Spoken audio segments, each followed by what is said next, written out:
फक्त 3च गोष्टी करत होता, ग्राउंड करत होता, आपले अकॅडमीचे क्लास करत होता आणि सेल्फ स्टडी करत होता।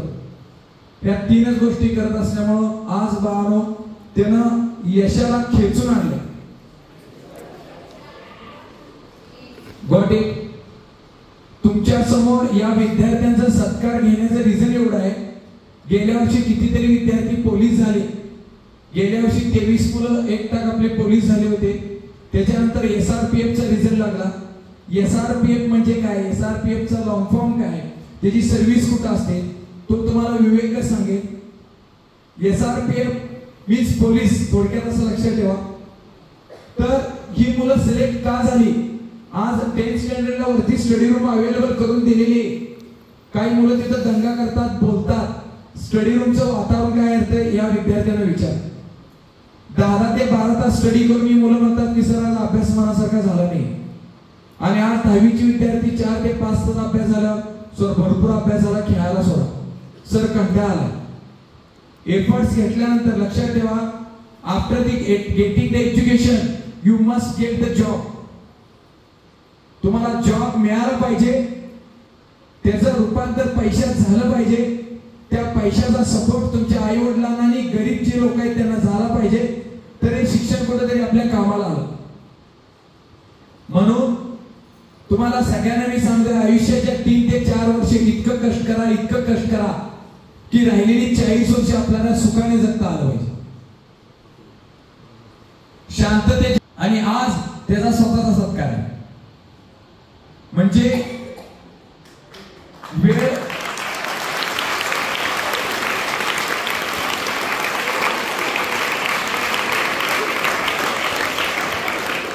म्हणतात की हसा इतके की आनंद कमी पडेल, हसा इतके की आनंद कमी पडेल, जगा इतके की आयुष्य कमी पडेल, आणि बाळांनो प्रयत्न इतके करा, इतके करा, इतके करा की देवाला ते तुम्हाला देणं भागच पडेल।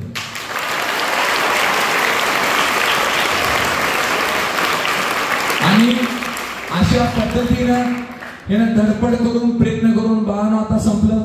आता याची लाईफस्टाईल एकदम भारी असणार। आता इथनं पुढे हा वर्दी घालणार, शायनिंग मारणार, स्टेटस ठेवणार, आणि त्याला हे सगळं करायचा अधिकार आहे, अधिकार त्याला आहे। आधी मी मुलांना ओरडत होतो, आता हा स्वतः तुम्हाला सांगेल मोबाईल वापरायला यांना अलाउड देत नव्हतो। ह्यांच्या बॅचचे कित्येक विद्यार्थी आहेत ज्यांना मी मारत होतो धरून। 10वीच्या मुलांना, 5वी 6वीच्या मुलांना वाईट वाटत असेल, सर आम्हालाच मारते, मी पोलीस भरतीच्या मुलांना मारतो, आणि मार खाल्ल्यामुळेच रिझल्ट आहे। साधं एक मराठीत वाक्य होतं, आधी छडी लागे चमचम विद्या ही घमघम, ते सगळं बरोबर आहे। आज सगळ्या स्कूलमध्ये रूल झालाय, मुलांना मारू नका। मी या मताशी अजिबात सहमत नाही, मुलांना भरपूर मारा, ऑटोमॅटिक सुधारते। रिझल्ट येण्यासाठी कष्ट घ्यायला लागतात।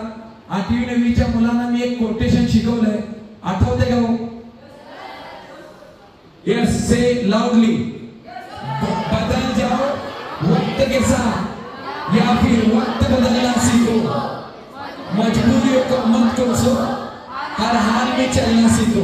कुठल्याही परिस्थितीत आपल्याला चालता आलं पाहिजे, आपल्याला आपले जे काही गोल्स आहेत ते अचीव करता आले पाहिजे, आणि कम्फर्ट झोन मधून बाहेर निघा। Comfort zone means what I am telling, listen it carefully. Comfort zone, we have seat please. Comfort zone means what?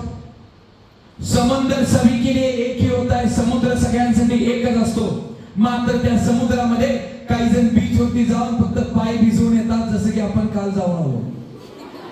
समंदर सभी के लिए एक ही होता है, लेकिन कुछ लोग समंदर के किनारे बैठकर सिर्फ पैर भिगा के आते हैं। कुछ लोग, काही लोक समुद्रामध्ये जाऊन मासे धरतात, काही लोक समुद्राच्या मधोमध जाऊन त्याच्यातून मोती शोधून काढतात। समुद्र सगळ्यांसाठी एकच आहे, कोण पाय भिजवतं, कोण मासे धरतं, कोण मोती काढतं, जीवन सगळ्यांसाठी एकच आहे। कोणती पोस्ट मिळवायची सगळं तुमच्या हातात।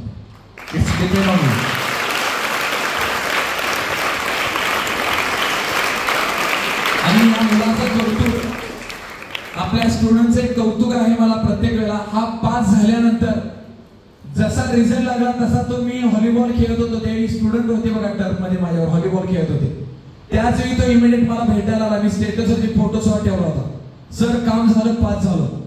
ही जी पोट तिडकीन जे स्टुडंट पळून येतात का नाही, जे आनंदाने धावत येतात. सर मी पास झालो सांगण्यासाठी.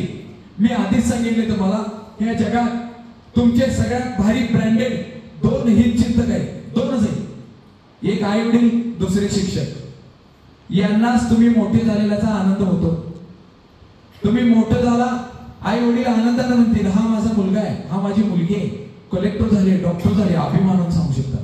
आणि दुसरे टीचर, जे स्वतःपेक्षा जरी मोठ्या पोस्टवर स्टुडंट गेला तर अभिमानानं सांगतात हा विद्यार्थी माझा आहे. हे दोघे हितचिंतक असतात आणि यांचंच तुम्हाला लय वाईट वाटतं. कारण एक कडक असतात, आई वडील तुमच्या करिअरसाठी बडबडत असतात आणि शिक्षकही तुमच्या करिअरसाठी बडबडत असतात.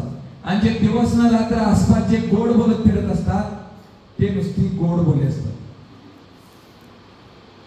याच्यातून आउटपुट एवढंच आहे.